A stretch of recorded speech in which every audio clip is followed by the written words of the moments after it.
Est-ce que tu as conscience que tu redis exactement la même chose que dans le making-of de Car Academy? Alors, oui, c'est vrai que je redis exactement la même chose parce que j'ai un imbécile en face de moi qui me pose les mêmes questions.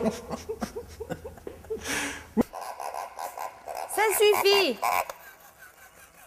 Et à ce qui paraît, tu n'as jamais eu de disque d'or du tout. Non, parce qu'en fait, le disque d'or, donc je ne le réveille pas, bien entendu. Voilà, donc ça... Alors Berlioz, quelle a été la préparation sur une scène comme laquelle vous avez bossé? Berlioz a beaucoup travaillé, hein. Il a été...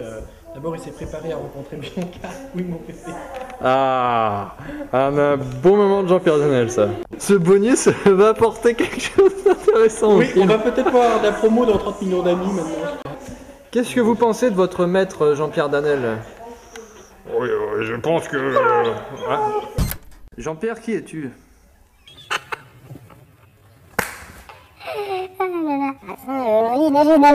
Il s'agit en mars de 19, ou l'avril, je sais plus, sur un double diamant, c'est pas moi. Le frappé, ça fait beaucoup ça. Alors Jean-Pierre, Superman, c'est toi? Oui, je sais. Écoute. Alors Jean-Pierre, est-ce que tu collectionnes les femmes comme les guitares? Oh là, c'est ça. Je crois qu'on a le droit de se poser une question quand même capitale, vous qui avez acheté ce DVD bonus de Car Academy, et je pense que nos deux amis de Viking Studio se la posent aussi, et Jean-Pierre Danel, ici présent, qui nous a fait l'amitié de venir nous rejoindre, va y répondre. Jean-Pierre, quel intérêt pour ce DVD bonus? Aucun, strictement aucun intérêt, c'est juste une grosse déconnade, histoire de dire qu'on pouvait aller encore plus loin que le film lui-même et être encore plus con. Vous vous rendez compte que les gens qui sont en train actuellement de regarder ce DVD attendent des réponses? Quelles réponses avez-vous à leur apporter? Eh bien, merci de l'avoir acheté. Mais qu'est-ce que c'est? Alors, c'est un double DVD de diamant Car Academy remise à Sabine Crossen, plus de 200 000 DVD vendus en France. Ça veut dire qu'il y a 200 000 DVD qui sont vendus en France, c'est incroyable. Oh, ça alors! Oh ça là veut là. dire que... Et qu'est-ce que tu penses, moi j'ai une question des bonus de ce disque-là. Est-ce que t'es un peu effrayé par cette interview ou est-ce que tu penses qu'il y a du fond, que c'est concret, que c'est... Il y a du fond? Oui. Non, je crois pas. C'est bien, merci pour ta sincérité. Tout au fond. On est tombé Oui, au ou fond. alors au fond quoi.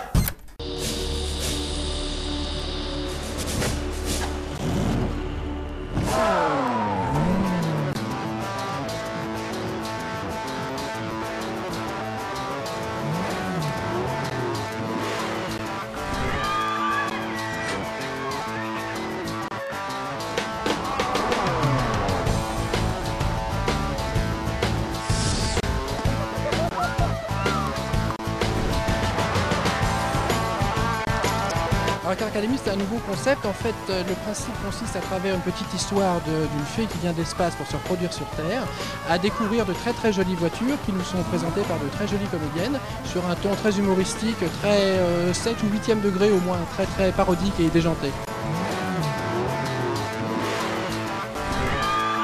Salut, je m'appelle Sabine Crossen et je joue le rôle de la fée Libellule.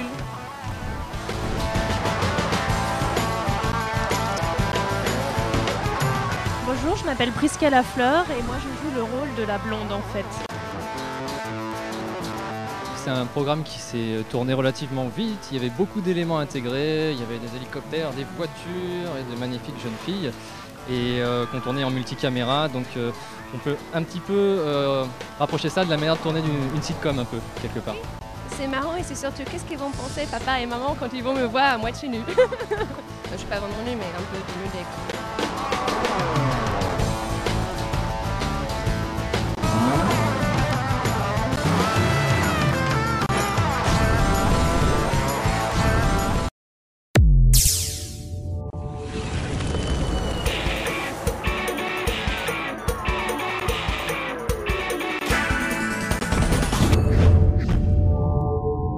En fait, l'envie est née de mon goût prononcé pour les jolies voitures déjà. Et puis je rentrais de vacances, j'avais envie de faire un truc un peu fun, un peu léger, un peu ensoleillé, un peu tout ça. Donc je me suis dit des belles voitures dans un endroit un peu sympa, qui fait vacances, avec des jolies filles, ça pourrait être fun. Et donc pour enrober tout ça, on va dire, on s'est dit que ça serait drôle d'avoir pas seulement le côté reportage sur la voiture avec son beau moteur et sa belle carrosserie, mais un truc un petit peu scénarisé autour, un petit peu fun. Donc moi mon idée c'était d'avoir des filles sexy façon un peu James Bond Girl, Charlie's Angels, qui viendraient présenter des voitures mythiques, le tout avec un fil conducteur que ferait Sabine. Et quand j'ai commencé à écrire vraiment au-delà du concept, dans le détail avec Jean-Luc Jeuneste, Jean-Luc m'a dit ça serait bien d'essayer de scénariser encore davantage. Elle a aussi créé les costumes de Bruno, ce qui n'était pas triste, avec le caleçon léopard que j'ai dû essayer, c'était un grand moment. Voilà. Toi, je t'explique, mais même pas en rêve dans le making-of.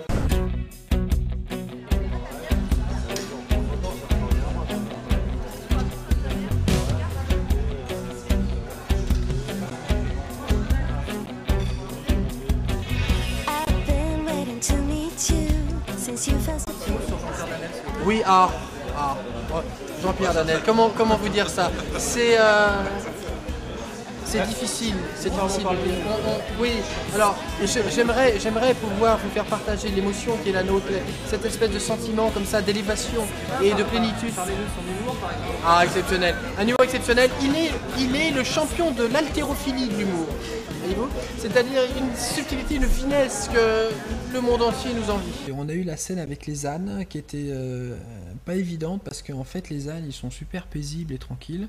Donc l'idée c'était de leur faire peur parce qu'ils sont supposés être effrayés par la comète qui s'écrase pas très loin. Le problème c'est qu'ils avaient absolument pas peur. Moi j'étais là à leur pousser des grands cris, ils me regardaient en mâchant leur foin en disant qu'est-ce qu'il a ce pauvre garçon, et ils bougeaient pas du tout. Il a fallu vraiment déployer des efforts énormes, que toute l'équipe recule et court d'un seul coup en poussant des hurlements pour qu'ils aient peur et qu'ils courent sur 2 mètres.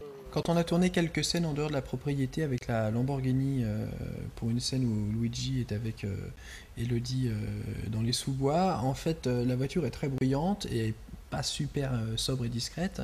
Donc il y a des gens des villages environnants qui ont vu passer la voiture. Donc la rumeur s'est propagée comme une traînée de poudre dans la région, ce qui fait que le lendemain on avait des gens derrière le portail de la maison qui guettaient avec des caméras et des appareils photos, qui voulaient voir les voitures et faire des photos. En plus l'hélicoptère est venu après, ça fait un raffut épouvantable, donc toute la région était au courant.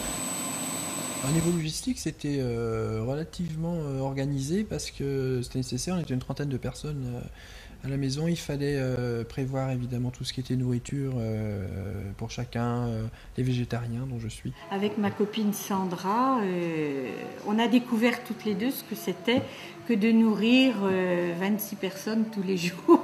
Donc il fallait organiser tout ça, donc il y avait Sandra, Marguerite et tout ça qui s'occupaient de gérer tout l'aspect nourriture, courses et tout ça, et puis les transports, enfin toute la logistique pour un tournage.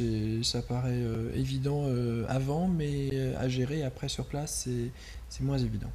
Alors moi sur le tournage était très sympa, de toute façon on était là pour faire un truc fun, on avait choisi des gens qui étaient sympas, donc ça s'est super bien passé. L'équipe technique était relativement fatiguée, donc un soir ils ont pété un câble, ils se sont tous jetés à l'eau, enfin ils sont partis dans un délire, ils en pouvaient plus, ça, je crois que ça leur a fait le plus grand bien. Les stars, ce qu'ils font à la fin de journée, fin de tournage, ils prennent une coupe de champagne, de préférence pas mais on fait comme on peut, et ensuite on va se baigner dans la piscine. Comme ça je mettrai toutes les paillettes qui restent dedans. Ok, bonne baignade. Ah oui, parce que là, puis on a bien rigolé, on a fait un peu de musique, on a chanté des chansons, on jouait de la guitare. 1, 2, 3, 4. Je suis un bout de fermé sur fantasie. J'ai un million d'idées, de force à dormir. Moi. On s'est chez moi qu'en Amérique. Et je me sens un peu seul ce soir. J'attends mon Superman.